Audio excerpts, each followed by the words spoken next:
Here we go now.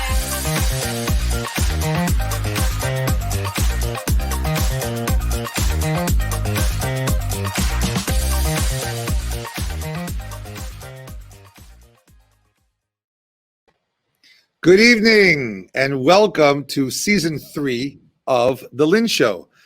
We are really excited to bring this season to you. Season 1 and 2 you can find on podcasts down there somewhere. There'll be a link. We'll put them in. We're getting a lot of great listenership to those podcasts. They were really awesome. A lot of love and energy were put into them, as there will be to this season that is upon us. So we're here with season 3 of The Lynn Show. I am your host, Rabbi Lynn, and really happy to be here. And we have a really awesome concept for this season. And it works like this. We basically, we're stuck in a pandemic. That's no novelty to anybody here. And God willing, we're getting out of it. That's what we're hoping for. However, it's caused us to sort of reach in and reach out. And so we are part of an organization here at Moore Manhattan, the JEC, called Olami. It's a larger umbrella organization. And we are ostensibly the Olami Manhattan representative, the outfit. And there are Olami outfits all around the world. And so we thought what we would do for season 3 is actually to reach out to young professionals, just like we have in New York City, that we're servicing all around the world, from South Africa to Australia to Buenos Aires to Moscow to France to London, all around the world, and bring season 3 together from an international point of view to discuss life and what's young professional life like, and professional life, and COVID and dating and current events, and really to sort of make the Jewish world even smaller than it is and bring that all home. Okay, so that's what we're going to do this season, and we're really excited. Tonight we're going to start off with South Africa. That's who we will be conversing with tonight. And we have 3 wonderful representatives of the young professional Jewish community, South Africa, joining us. And we're excited to get to that conversation very soon. Now, South Africa for me is very personal because we've been going there every summer. So it's an amazing place. And, Moore Manhattan's been traveling there. Many of you watching this have been there with us, so you know what we're talking about. And basically, when I go to South Africa and my kids, I was able to take them and we just dream about it. Whenever you're having a bad day or whenever you're feeling like boxed in, for us in America, especially New York, right, to be able to breathe.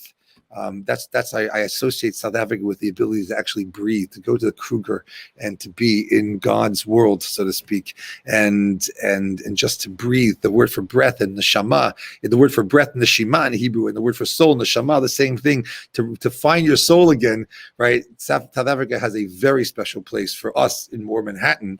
It's the place where we leave the rat race and concrete jungle of New York City and find ourselves in the beauty and the warmth of South Africa. Okay, so at the beginning of each section, we're going to do the news of the Jews. Okay, we'll start that right now, a little segment just to place our historical GPS point, our flag in the sand over there, and then we'll bring our guests on. So here we come right now with news of the Jews.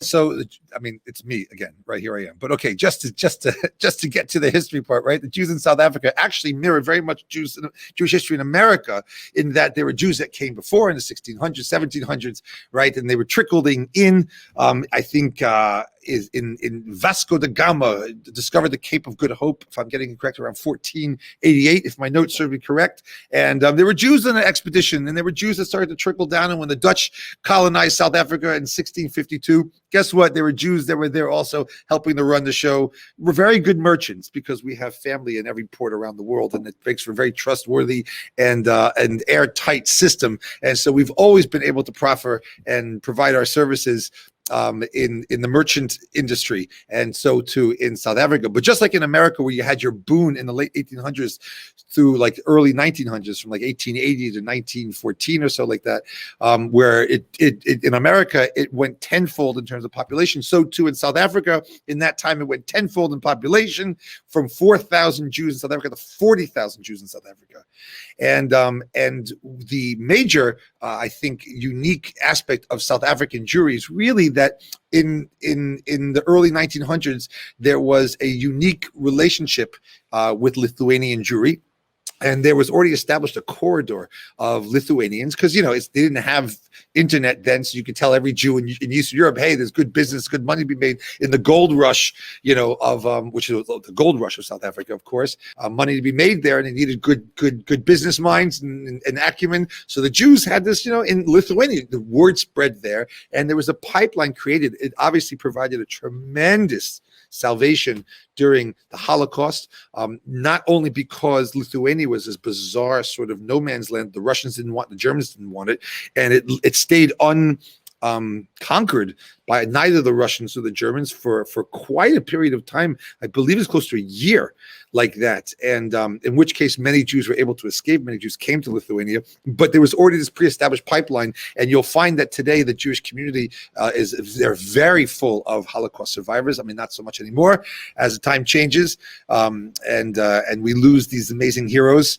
But the community is extremely Lithuanian in their traditions, in their customs, in their demographic.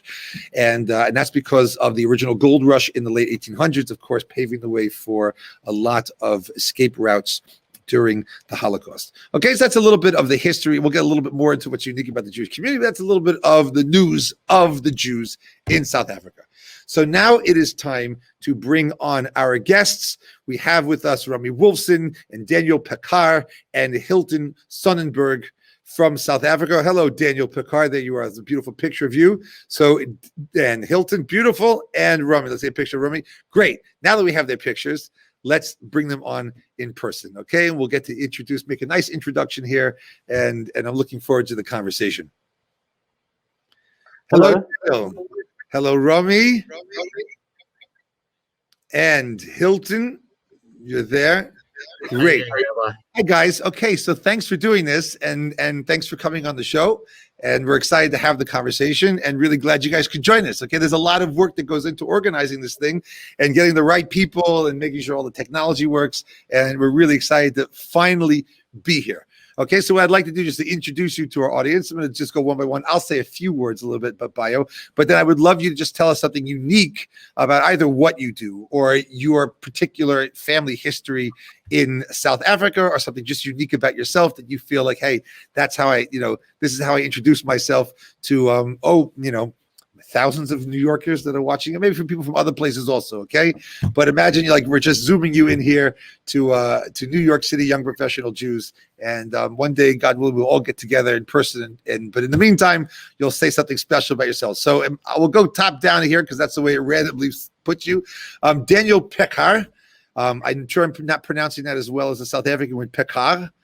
And no one in South Africa can either, so you're doing very well. Good. Okay. From Johannesburg, 26 years old, and a candidate attorney practicing as an attorney specializing in intellectual property tax law, and part of a wonderful organization of Jewish student in life in South Africa called Wulfson that I know very well. Rabbi Bloch is a close friend of mine, and they have this thing called a Shabbat bracha. No American knows what that is. Like we don't do brachas, right? A social event, a specific social event on Shabbat. And you came more involved. You're a very active guy.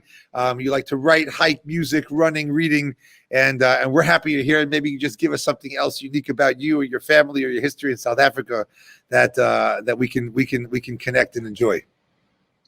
Okay, yeah, sure. So definitely my career-wise, I feel like as a Jew is more what you would normally find compared to my family background. I'm actually technically a first-generation South African from my dad's side. He was born in then Soviet Union and what is now considered Moldova. Okay. So he came over in the mid-1980s, I think, and he met my mom through a dating. Back in the day, they weren't apps, so they actually met through like a group.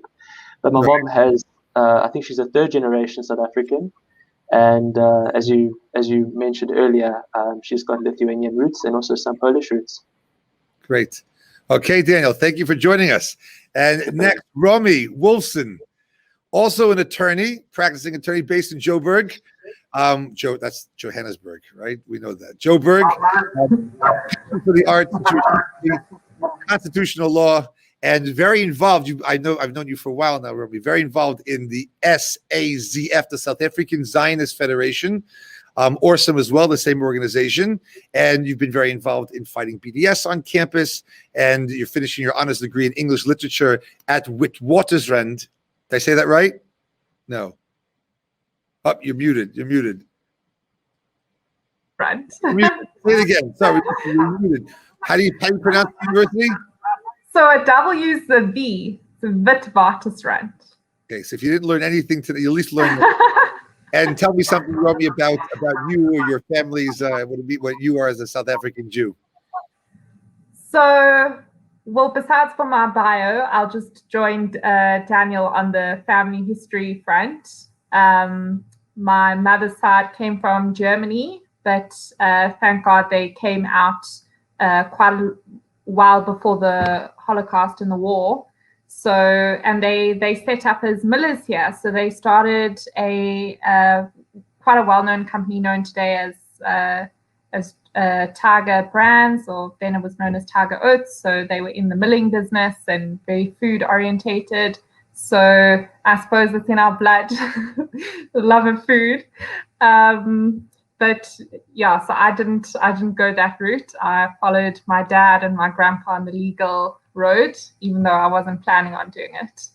Right. And very excited to be with you all tonight. My first time in South Africa, I was warned, you're going to have meat for breakfast, and the cakes of biltong would come out, and we eat like every time we go, you eat like kings. I mean, you know how to do it there well, that's for sure. So really happy to be on the show, Romy. Thank you for joining. And finally, Hylton Sonnenberg, with a very interesting name, Hylton Sonnenberg. We don't know, not many Americans got the name, Hylton, let alone Hylton. You're from Johannesburg as well, and the co-founder, managing director of Into the Wild Safaris, and your MBA, and opening your own business, and now you've done it. And I think you're specializing in kosher South African safari tours. That's it. Yeah. Our focus is on providing anyone around the world who wants to come out and, as you said, breathe some fresh air. Yeah. And the South African air to come out and experience it 100% kosher, so that we can also make sure that we take you to the different shuls, etc. So that on Shabbos, as well as to the Kruger and stuff, and you get to see the beauty and the magnificence of what's for people who don't know, you just said the Kruger like everyone knows. Can you just describe like what the Kruger National Park, possibly the biggest treasure of South Africa.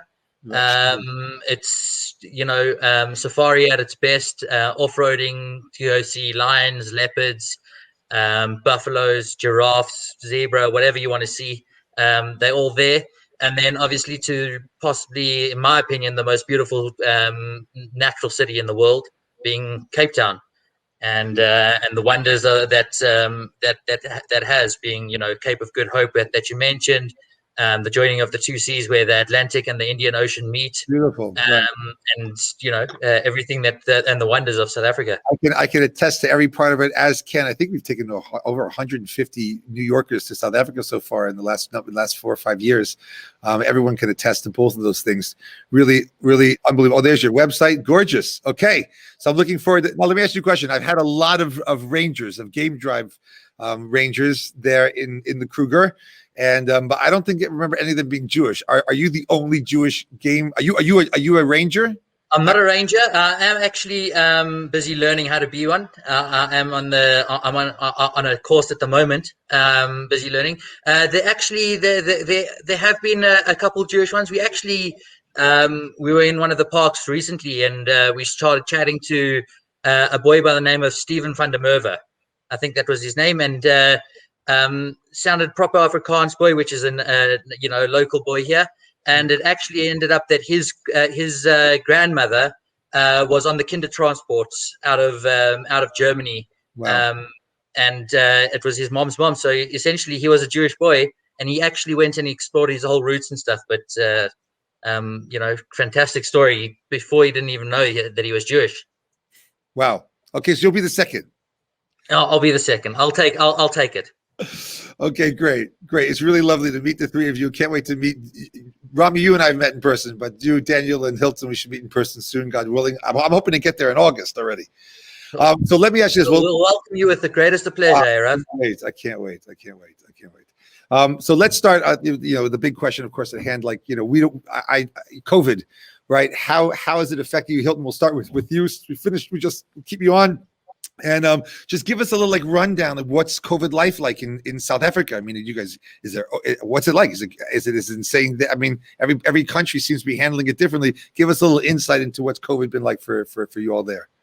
I think, initially when COVID first hit, I think everyone was a little bit like, what is this? It's not, how's it ever going to reach the southern tip of Africa? We were all in a bit of disbelief and, oh, yeah, we're going to be wearing masks. Sure, that's not going to happen. And then obviously the big rush and everything came in. And when we initially went down into lockdown, we went into one of the strongest lockdowns in the world and one of the strictest lockdowns. I mean, was it met with was it accepted by South African population, or was there a strong effect to it? Yeah, I mean the initial lockdown that we went into, which was ended up being about 8 weeks long, was accepted extremely well by the whole population. I mean, initially the only time you were allowed out of your house was between 6 a.m. and 9 a.m. in the morning. You weren't allowed to walk on the streets. You weren't allowed to walk your dogs. You weren't allowed out of the house. I mean, our roads were desolate. I mean, everything was just completely shut down, like it was in a lot of the world. Right. But I mean, it was quite surreal to see, especially in such a close Jewish community as well. How suddenly it was all just shut down and shut off. Having been to Johannesburg many times myself in the townships, I imagine it was a super spreading nightmare.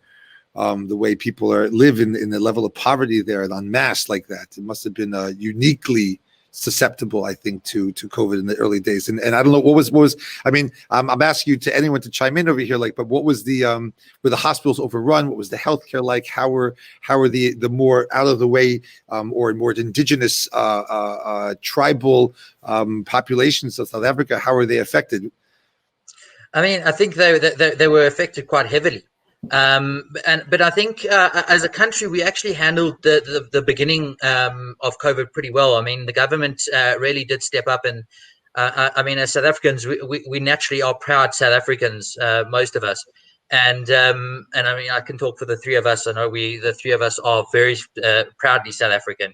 And the way our president handled it initially was fantastic.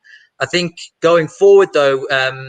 When the first wave kind of dived down, I think everyone thought and got a little bit more complacent and sort of said, well, it's kind of over now and we're going to, carry on with life as we kind of know it. And that's where the biggest problem came in for South Africa over this November-December period where we had this major second wave. Right. Romy, what would you like to say on this? I agree with everything Hylton was saying. I think also the extra factor that we had in this country was because of the poorer populations, as you were talking about, the socioeconomic impact was just massive. And I think because we had such a strict lockdown where you couldn't order anything online besides for absolute necessities, a lot of the small businesses, you couldn't buy alcohol, you couldn't buy cigarettes, you couldn't even buy, there was restrictions to what kind of clothes you could buy. So I think, but the Jewish community here was just absolutely incredible. I mean, there were so many charities that went out there and just charities that sprung up overnight to try and go into the townships and help people, and fundraising. And I mean, I know a lot of Jewish people that were involved in this government fund called the Solidarity Fund, which went to try and help hunger relief. And that for me was the most worrying part, actually, because they were worried more that people would die from hunger and poverty than actually from COVID here. So I should tell our audience this, that the population, the total Jewish population of South Africa, the whole country. I don't know what's the population of South Africa, by the way. I should have known this. About 60 million. 60 million people. So there are 60,000 Jews in South Africa.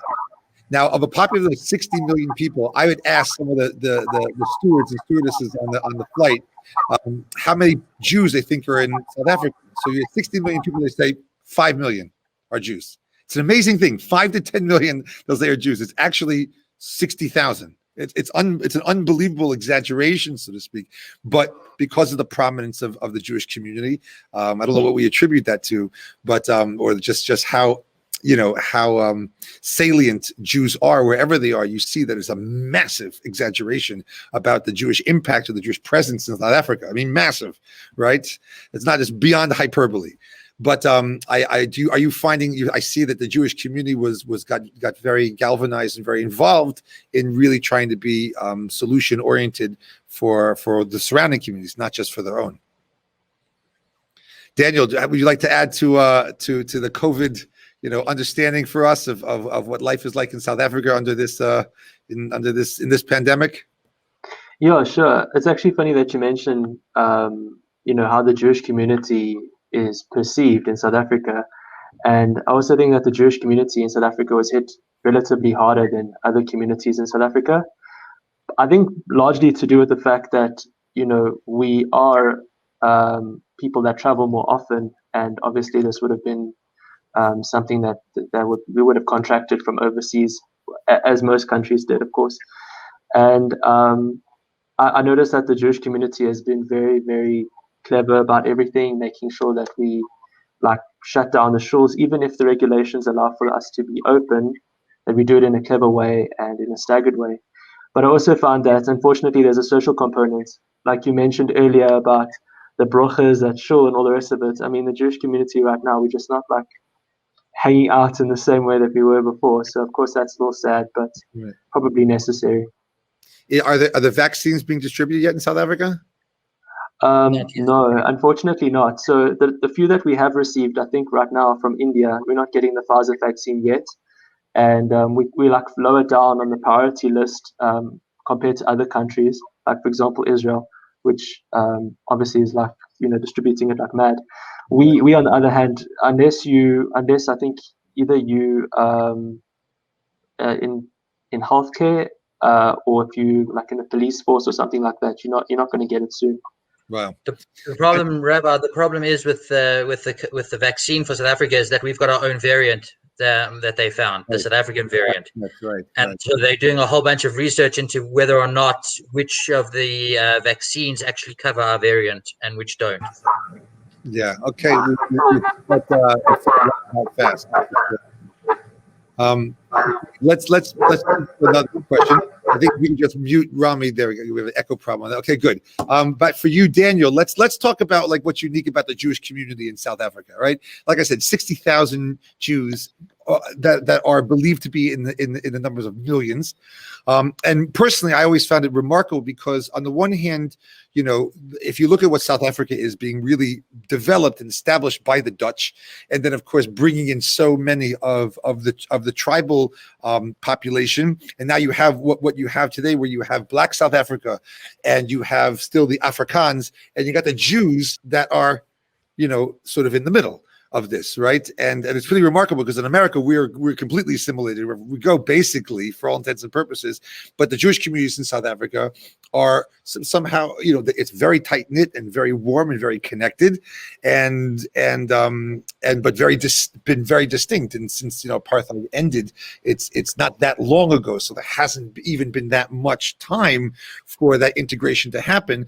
But on the other hand, you really find that the Jews in South Africa have learned to really connect to and understand their position vis-a-vis the two majority communities in South Africa. So maybe let's speak a little bit. I'd love to hear your perspective on what it is to be a Jew in the Jewish community in South Africa, Johannesburg specifically, where you're from.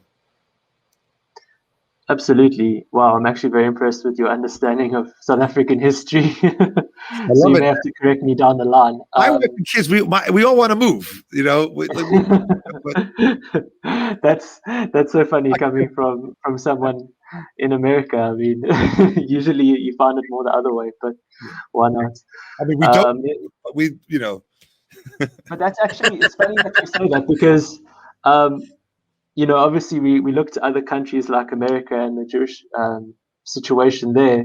And honestly, I feel like South Africa in this regard is really, really great. I think we aren't targeted like a lot of other countries, for example, like you find in Europe.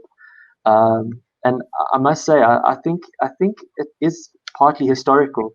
We have a long history in South Africa. I mean, South Africa not being the oldest country in the world, just from a civilizational point of view.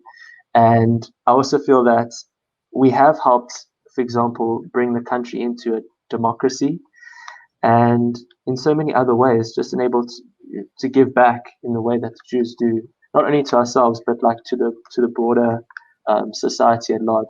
So I think that's been really great. And then, for example, the relations between ourselves and, for example, other religions, I think is relatively good. I know that Romy will be able to speak to the kind of situations that you find at the universities. And of course, there's always going to be conflict and disagreement in that. But I do feel that we do it in a more open, understanding way. When I was less religious at university, while I was still studying, I actually had Muslim friends, and we used to talk about things, and it was very open and understanding. So I found that, for example, when there's violence, it's very isolated.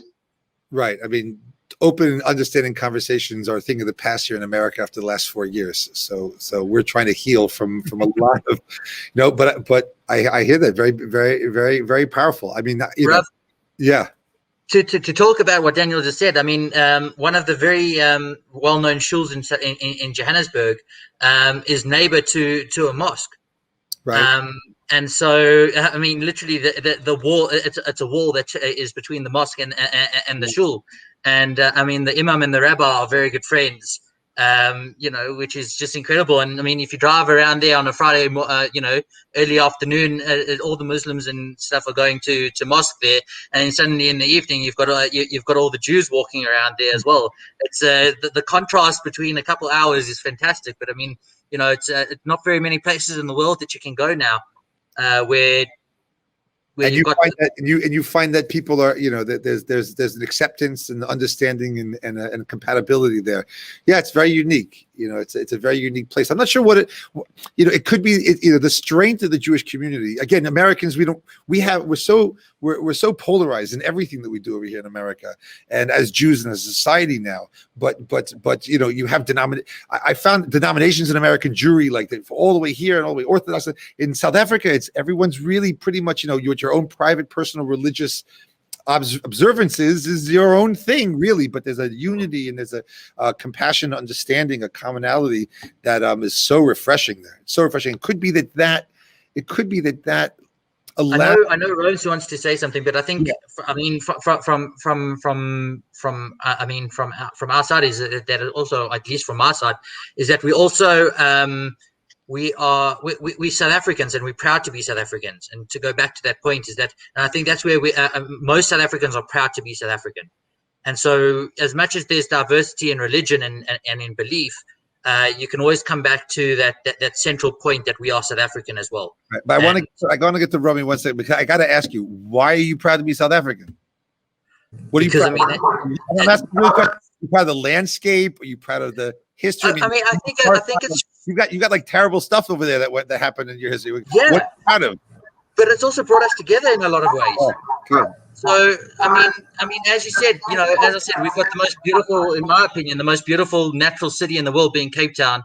You've got the garden route, which is absolutely magnificent. You've got the people. I mean, if you go down to the Eastern Cape to these communities where they literally they don't have running water.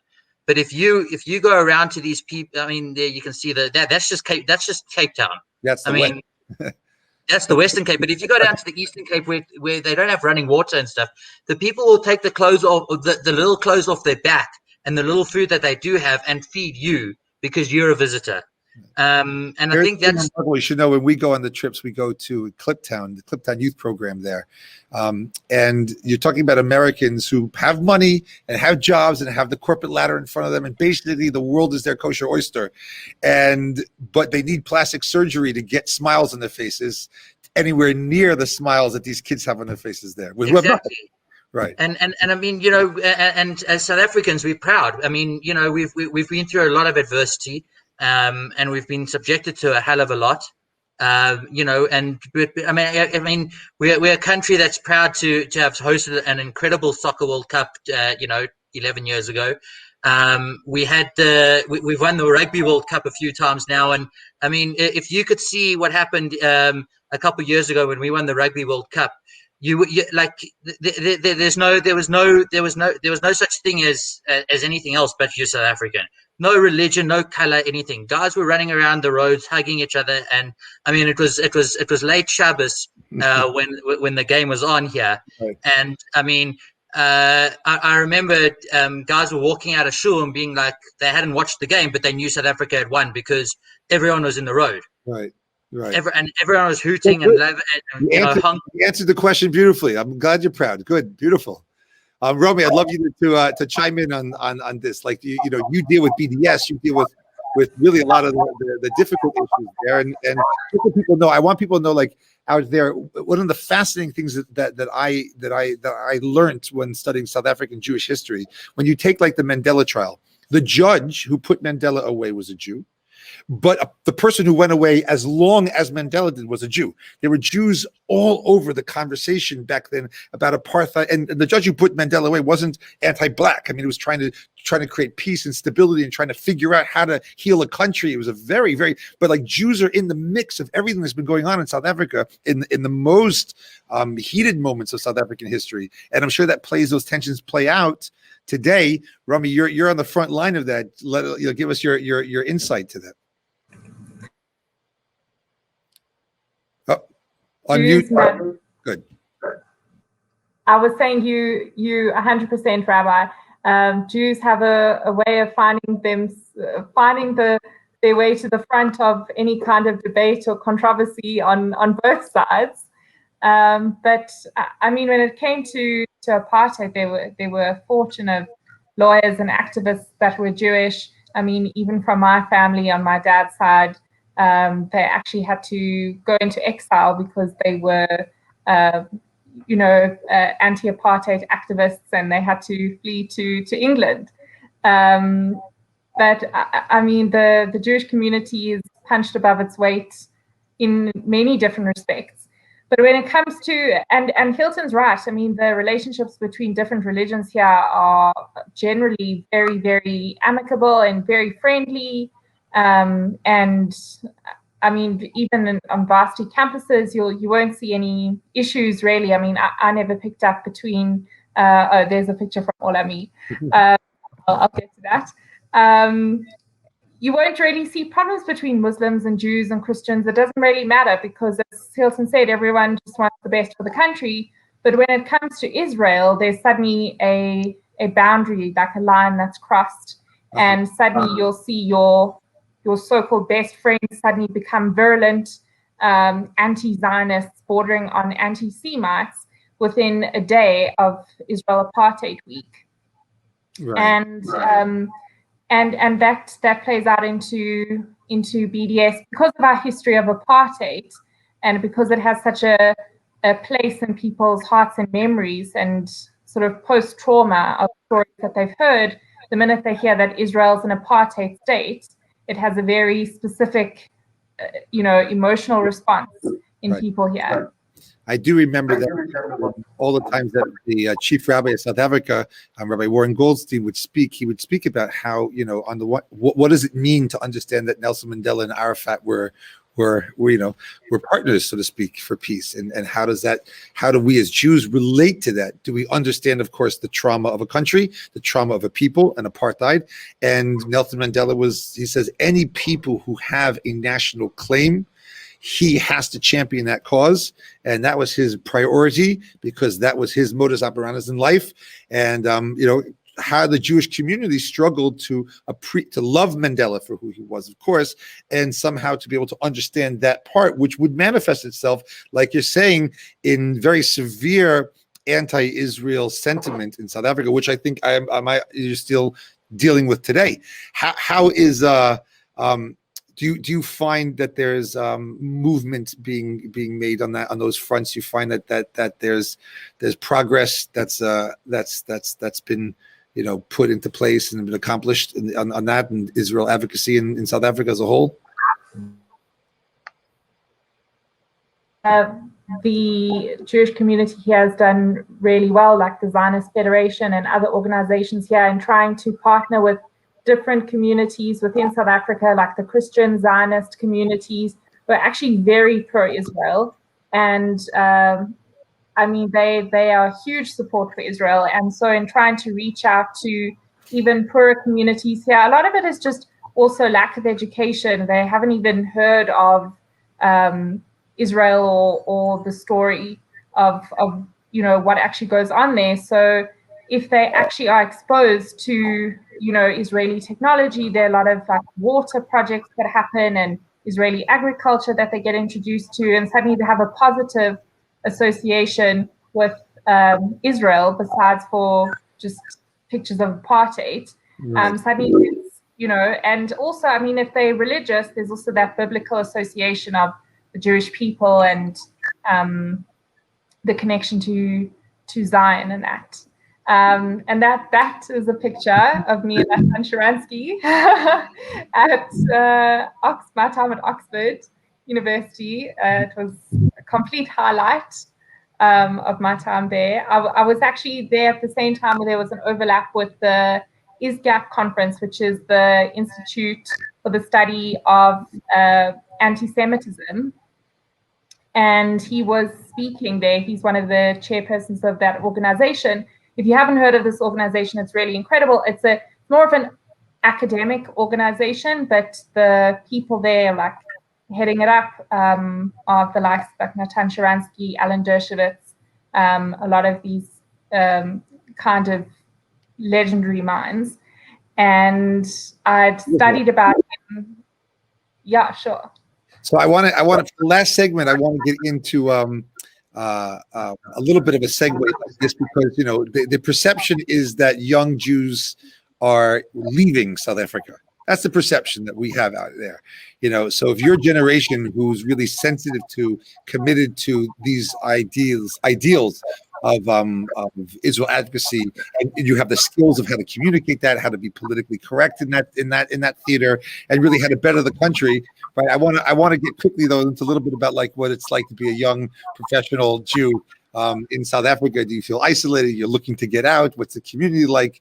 Right? I'd love to get your each take on the personally for you as a young Jew in South Africa. Are you there to stay? Are Jews leaving? Like what, what's is the gene pool just too small to find a significant other? I mean, where, right? What is the state of the union, so to speak, for young Jews in South Africa?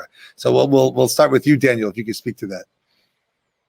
I think that's such a brilliant segue. We were all talking about South Africa in such lovely terms, and there's a lot to be said for South Africa as well. But I think anyone that's heard anything about South Africa will know about the crime rate, and I think that's a huge concern for everyone living in South Africa. I think a large part, just to segue from the last segment, just quickly to say that there are reasons as well why people are getting along between, for example, the Jews and the Muslims more than other countries. We've got bigger concerns, and I think that is something that a lot of other so-called first world countries might not experience as much, and that's perhaps why they turn on each other more. Now, to your question specifically with dating and everything, there's a lot going on there. For example, there's a dedicated Jewish, I think this is an international app, I think it's called JSwap or something. So I actually went on a few years ago. I'm actually in a relationship now very happily, and I'll speak about that in a moment. But just the idea that if you go on JSwap, because it's location based, you might find like 20 people that you already know, basically. So if you're trying to use these traditional methods of meeting people as a Jew, you're not going to find it so easy. It's not like being in New York, Right. So that's definitely something. And we've got our families here. We've got many reasons to want to stay. The weather, the people. I think the Jewish culture is really fantastic in South Africa, and I'm sure that I'll have people agree with me on that one. But I must say as well, last but not least, those brochas that you were talking about at the shul, specifically at the shul that ended up being the reason why I'm even here speaking to all of you.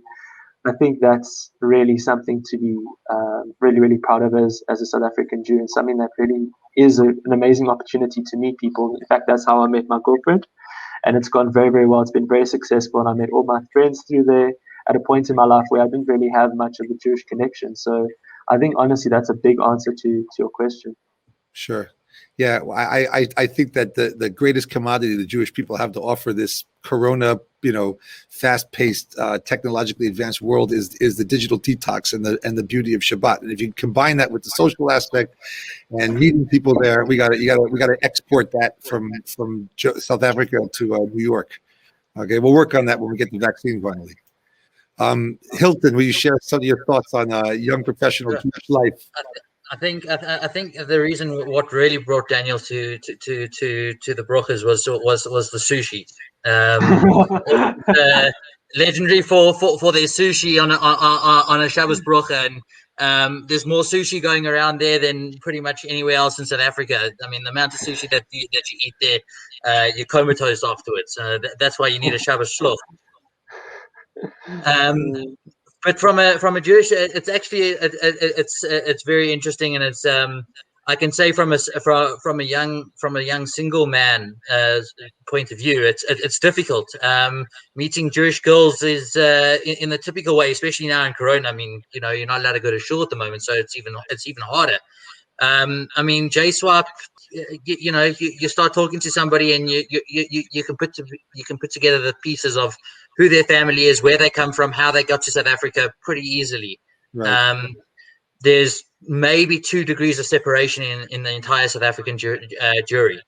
That whole 7 degrees of separation that people talk about in business is maybe 2 maximum in South Africa, and so it is difficult from that point of view. But then, having said that, though, I mean, you also know it's a double-edged sword. So people know everyone, but then you also, because you know everyone, you Right. kind of know who's looking to date and who's not looking to date as well. So being a young professional in the Jewish world, especially in South Africa, I mean, it opens so many doors. Especially, the line of work that I'm in as well. There's so many youngsters that are in the tourism business, and everyone's happy to help out each other, and it's an amazing place to be. Sounds like we need to import more Americans over there. Make some, We definitely do. We definitely do. Just for the beginning. And Romy, can we hear your thoughts on professional Jewish life over there in South Africa? Well, just on your point of people wanting to leave and that, I think people leave for all sorts of different reasons, and everyone's at a different stage. My sister's got quite a few married friends with children that just foresee different opportunities overseas, and it's not because they don't love South Africa, but it's just because they have different opportunities overseas, or different things that they're able to do. But I think definitely for a young professional at the moment, I think it is quite hard socially, especially in COVID, where you don't have the chance to just bump into people. And I think we do need to work on, I think it's something we need to work on, having a lot more online, maybe Zoom dating, Zoom events,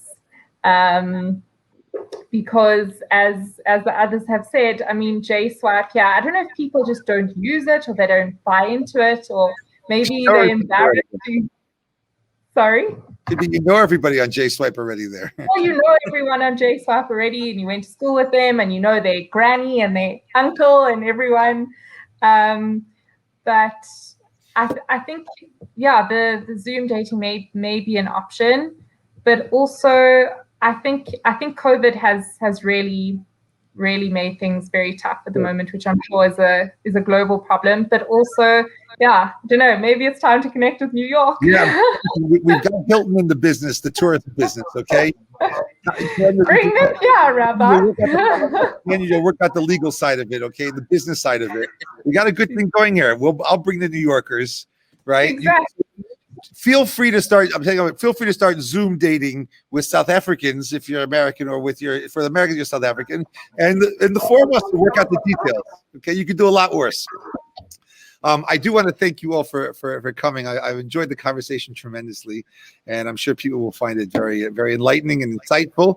And I'd like to just keep you on for a second, just to end with some words of, rabbinical words, I suppose. That's what you do in my business, and just to share it with you, since you're here, instead of kicking you off the screen, but we'll share it together. This week is the beginning of the month of Adar. Okay, the month it's considered the 12th month of the year, and our sages have a wild statement, which is Misha Nichnas Adar Marbe B'Simcha. Once the month of Adar comes in, you got to ramp up the joy. Okay, and that's a parallel to another statement, and which is Misha Nichnas Av Mamayitin B'Simcha. When the month of Av rolls in, then you have to reduce your level of joy. And the month of Av, we know, houses the date of the 9th of Av, which is the day we commemorate all of Jewish tragedy, the destruction of the temples, the expulsion from Spain, and the Holocaust. Like I mentioned, in one of my classes last week, we talk about the Cossack revolt. I mean, everything that happens to us, we put into that day, and it's a real day of reflection about what we've been through and our history, and understanding the big picture of it. And we fast, and we sit on the floor, and we cry. We cry over it in a deep and powerful, not refreshing, the opposite of refreshing, but it's refreshing to connect that deeply. And so just like when that month comes in and we are sober to the realities of being a Jew, so too when this month comes in and we're looking at Purim and the story of Jewish salvation, and we're going to drink and eat and go crazy and really fall in love with being a Jew, just love it to the nth degree, right? So once the month runs in, we have to start picking up our game and putting a smile on our face and drinking a few l'chaims here and there and putting ourselves in a good mood. You got to go out and you got to buy yourself some good vibes, some good feeling over there, because that's what this month is about. This month is about feeling great, being in love with the fact that you're a Jew, being in love with our history, our future, our present. Even though around the world we're so deeply connected to each other, there's a beautiful thing about this people, the Jewish people. And this is the month for us to fall in love with it. So thank you for helping us fall in love with the other corner of the globe down there. And while we suffer our winter, you have your hot summer. And but we're with you in spirit, and we appreciate your time. And we look forward to meeting you in person. And for sure, anyone out there who wants to get in touch with these people, send us an email, More Manhattan. We'll put you in touch with pleasure. Really, really loved your insights. Pleasure meeting you. Thank you for your time and all the energy that went into preparing for this as well. And to our staff, to our producer, Michael and Jacqueline, for putting this together. I really appreciate it. Signing off, we will see you next week. Same time, same channel. And thank you for joining us this season 3 of The Lynn Show. All the best.